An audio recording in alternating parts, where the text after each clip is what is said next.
শুরু হচ্ছে আজকে প্রভাতী। সবাইকে প্রভাতীতে স্বাগত। আজ প্রভাতীতে থাকছে বৈদিক মন্ত্র, সপ্তশতী চণ্ডী থেকে পাঠ, নিয়মিত অভ্যাস, অমৃতবাণী এবং স্তোত্র পাঠ। তৈত্তরীয় উপনিষদ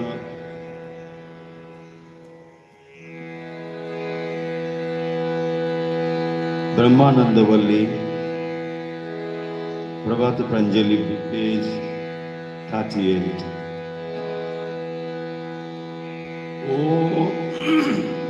ओम सहना भवतु सहनो भुनक्तु सह वीर्यं कर्मावहै तेजस्विनावधीतमस्तु मा विद्विषावहै। ओम शांति शांति शांति।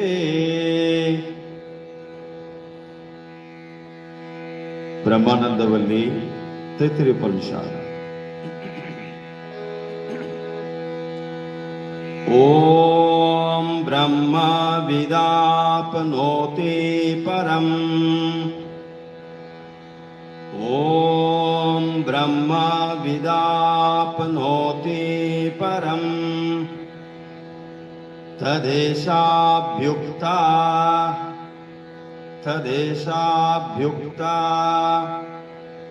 सत्यं ज्ञानम् अनन्तं ब्रह्म।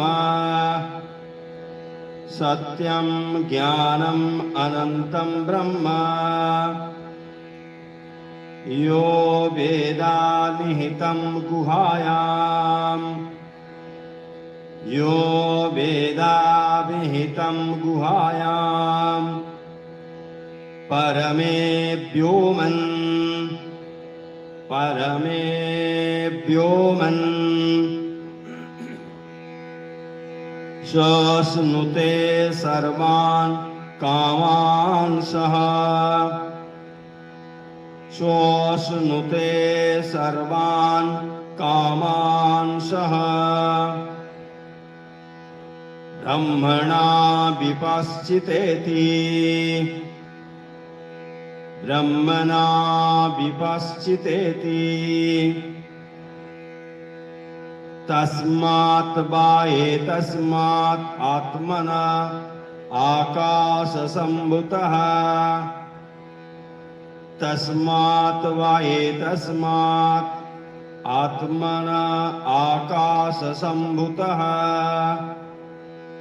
आकाशात् वायुः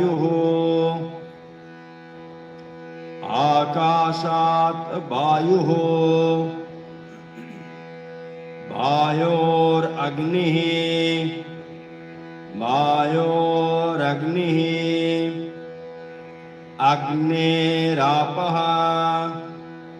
अग्नेरापः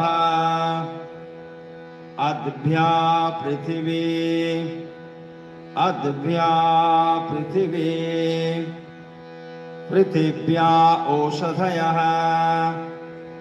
पृथिव्या ओषधयः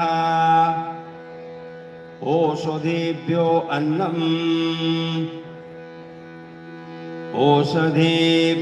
अन्नम्।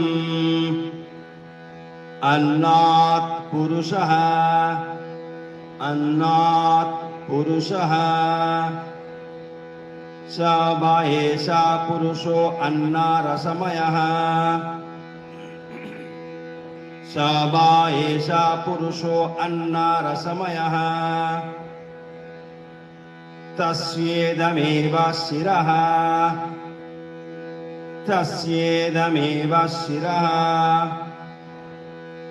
अयं दक्षिणपक्षः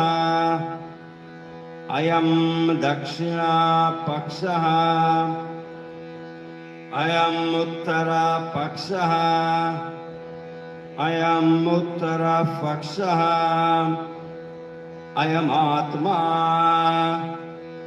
अयमात्मा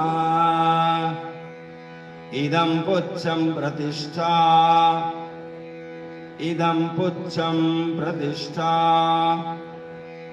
तदप्येषः श्लोको भवति तदप्येषः श्लोको भवति। যিনি ব্রহ্মকে জানেন তিনি পরব্রহ্মকেই প্রাপ্ত হন। এই বিষয়ে মন্ত্র সেই ব্রহ্ম সত্য স্বরূপ, জ্ঞান স্বরূপ, অনন্ত স্বরূপ, তাকে হৃদয়স্থ আকাশে বুদ্ধিরূপ গুহার মধ্যে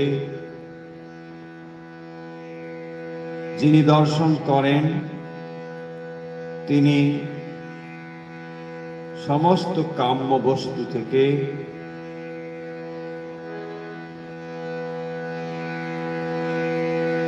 কাম্য বস্তুকে প্রাপ্ত হন। এই আত্মা থেকে আকাশ, আকাশ থেকে বায়ু, বায়ু থেকে অগ্নি, জল, জল থেকে পৃথিবী, পৃথিবী থেকে ঔষধি, ঔষধি থেকে অন্ন, অন্ন থেকে পুরুষ অর্থাৎ মানুষ, এবং এই পুরুষের মস্তক, দক্ষিণ হস্ত, বাম হস্ত, স্কন্ধ, দেহ মধ্যভাগ, নাভি, অধোভাগ, একে একে সব সৃষ্টি হয়েছে। আর একবার ব্রহ্মানন্দ বলি, ওম ব্রহ্মবিদাপ্নোতি পরম তদেশাভ্যুক্তা সত্যম জ্ঞানমনন্তম ব্রহ্ম यो वेदा निहितं गुहायां परमे व्योमन् सोऽश्नुते सर्वान् कामान् सः ब्रह्मणा विपश्चिदेति तस्माद् वै तस्माद् आत्मना आकाशसम्भूतः आकाशात् वायुः वायोरग्निः अग्ने आपः अद्भ्या पृथिवी पृथिव्या ओषधयः ओषधिभ्यो अन्नम् अन्नात् पुरुषः स वा एषा पुरुष अन्नरसमयः तस्येदमेव शिरः अयं दक्षिणापक्षः अयम् उत्तरापक्षः अयमात्मा इदं पुच्छं प्रतिष्ठा तदप्येष श्लोको भवति। ॐ शान्ति शान्ति शान्ति।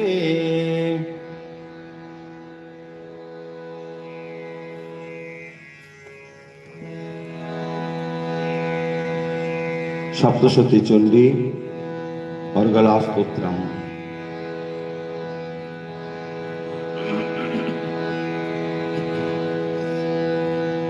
ओम नमः चंडिकावे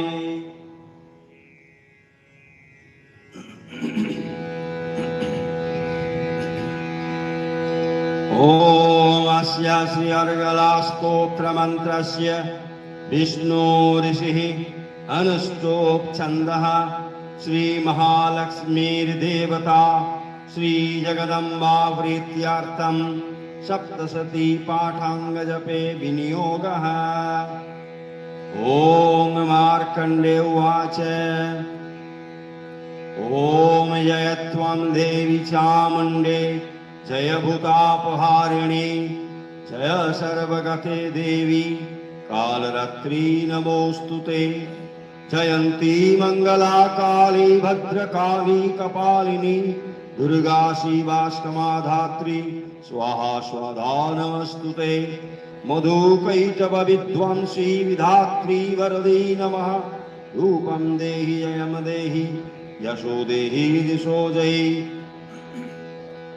महिषासुर निर्णासी भक्तानां सुखदे नमः रूपं देहि जयं देहि यशो देहि दिशो जयि धूम्रनेत्रवधे देवी धर्मकामार्थदायिनी रूपं देहि जयं देहि यशो देहि दिशो जयि रक्तबीजवधे देवी चण्डमुण्डविनाशिनी रूपं देहि जयं देहि यशो देहि दिशो जयि निशुम्भ शुम्भ निर्नाशी त्रैलोक्य शुभदे नमः रूपं देहि जयं देहि यशो देहि दिशो जयि वन्दिताङ्घ्रियुगे देवी सर्वसौभाग्यदायिनी रूपं देहि जयं देहि यशो देहि दिशो जयि अचिन्त्य रूपचरिते सर्वशत्रुविनाशिनी रूपं देहि जयं देहि यशो देहि दिशो जयि न तेभ्य सर्वदा भक्त्या चापर्णे दुरितापहे रूपं देहि जयं देहि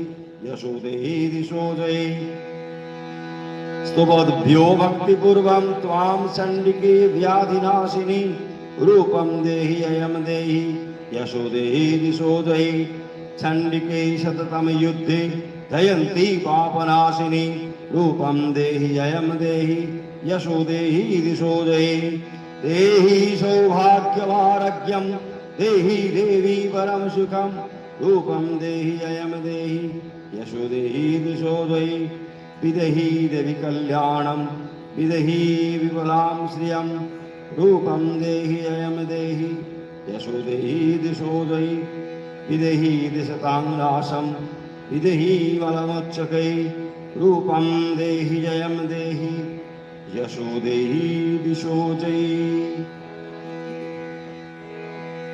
ॐ नमः चण्डिकायै ॐ नमः चण्डिकायै ॐ नमः चण्डिकायै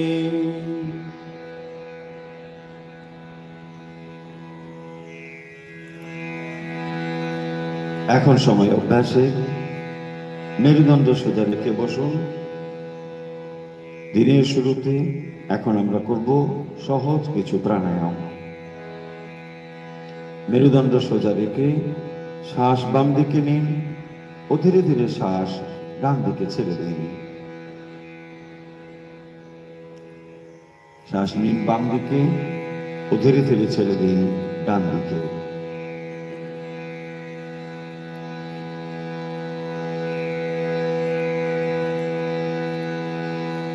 এবার ডান দিকে শ্বাস নিন ও বাম দিকে ছেড়ে দিন।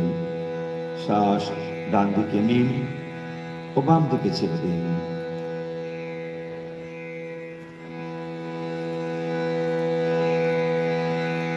এবার নাক দিয়ে শ্বাস নিন ও মুখ দিয়ে ছেড়ে দিন। ধীরে ধীরে শ্বাস নাক দিয়ে ভরে নিন ও ফু দেবার মতো করে শ্বাস মুখ দিয়ে ধীরে ধীরে ছেড়ে দিন।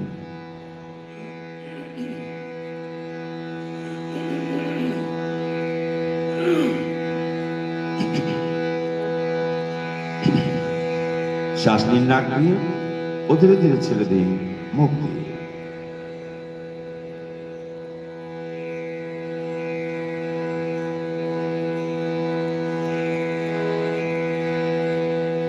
এখন মেরুদণ্ড সোজা রেখে বসুন। চোখের পাতা বন্ধ করে দিন। হাত জ্ঞান মুদ্রায় হাঁটুর উপর রাখুন। সমবেতভাবে করব ওঙ্কার। লম্বা শ্বাস নিন, ছেড়ে দিন।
ওঙ্কারের স্পন্দন নিজের মধ্যে অনুভব করবার চেষ্টা করুন।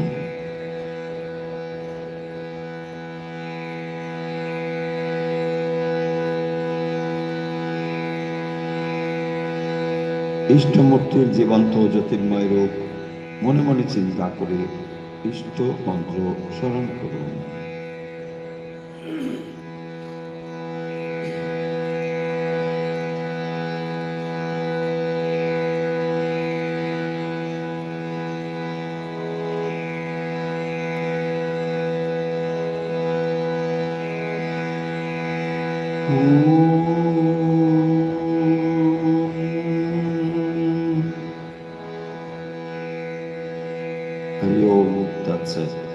ধীরে ধীরে চোখের পাতা মেরুর হাত নাড়ুন, পা নাড়ুন, হাত দুটো ঘষে চোখের মুখে স্পর্শ করে দিন। দিনের শুরুতে এই সংকল্প করুন, আর সারাদিন যেন এই মানসিক প্রশান্তি বজায় থাকে।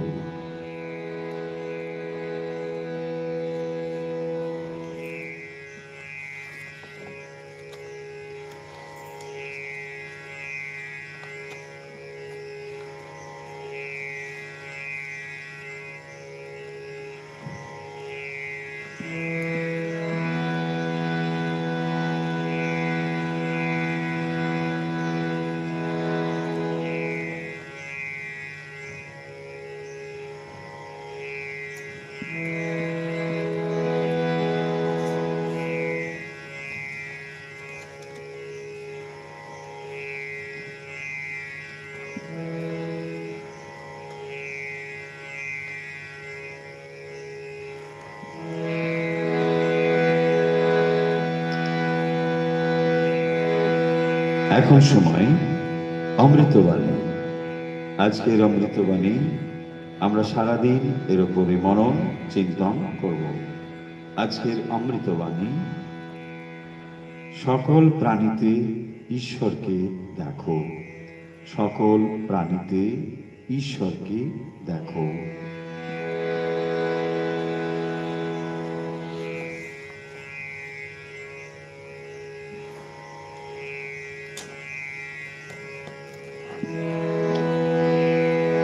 এখন সময় স্তোত্র পাঠে। আজ শ্রী দুর্গা স্তবরাজ স্তোত্র।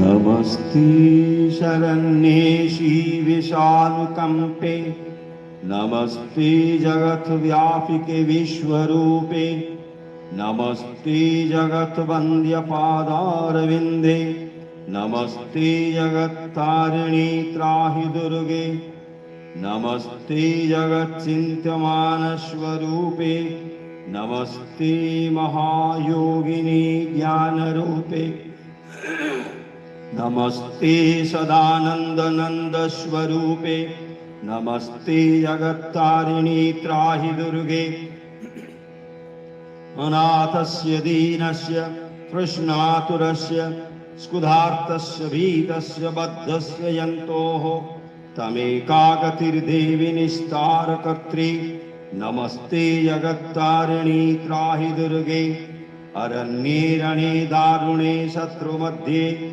अनले सागरे प्रान्तरे राजगेहे, तमेकागतिर्देवी निस्तार हेतु, नमस्ते जगत्तारिणी त्राहि दुर्गे, अपारे महादुस्तरे अत्यंत घोरे, विपत सागरे मज्जतां देहभाजां, तमेकागतिर्देवी निस्तार नौका, नमस्ते जगत्तारिणी त्राहि दुर्गे, नमश्चण्डिके चण्ड दुर्दण्ड लीला समुत्कण्डिता खण्डला शेषभीते, त्वमेकागतिर्विघ्न सन्दोह हन्ति, नमस्ते जगत्तारिणी त्राहि दुर्गे, त्वमेकाधिता राधिता सत्यवादी, न मे आदिता क्रोधुना क्रोधनिष्ठा, इडा पिंगला त्वं सुषुम्ना च नाडी, नमस्ते जगत्तारिणी त्राहि दुर्गे, नमो देवी दुर्गे शिवे भीमनादे, सरस्वत्यरन्धत्यमोघस्वरूपे, विभूति शची कालरात्रि सती त्वं, नमस्ते जगत्तारिणी त्राहि दुर्गे। शरणमशिशुराणां सिद्ध्यविद्याधराणां, मुनिधनुजनराणां व्याधिभिः पीडितानां, नृपति गृहगतानां दस्युभित्राशितानां त्वमसि शरणमेका देवी दुर्गे प्रसीद त्वमसि शरणमेका देवी दुर्गे प्रसीद।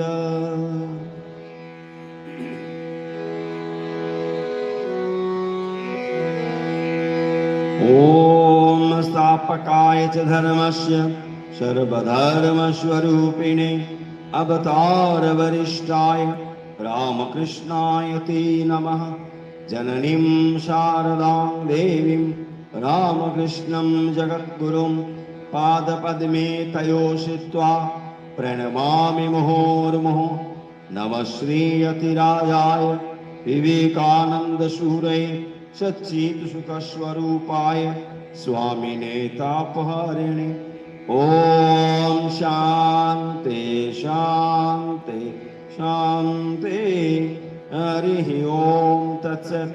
श्रीरामकृष्णार्पणमस्तु। जय श्री गुरु महाराज जी की जय। जय महामाय की जय। जय स्वामी जी महाराज जी की जय।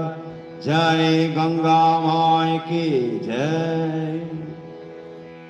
প্রভাতী আজকের মতো এখানেই শেষ হলো। প্রভাতী শোনা যায় প্রতিদিন ভারতীয় সময় সকাল 6:15 থেকে। আগামীকাল তথা প্রতিদিনের প্রভাতীদের যুক্ত হওয়ার আমন্ত্রণ জানিয়ে ও আজকের দিন মঙ্গলময় হোক এই প্রার্থনা জানিয়ে আজকের মতো প্রভাতী থেকে বিদায় নিচ্ছি।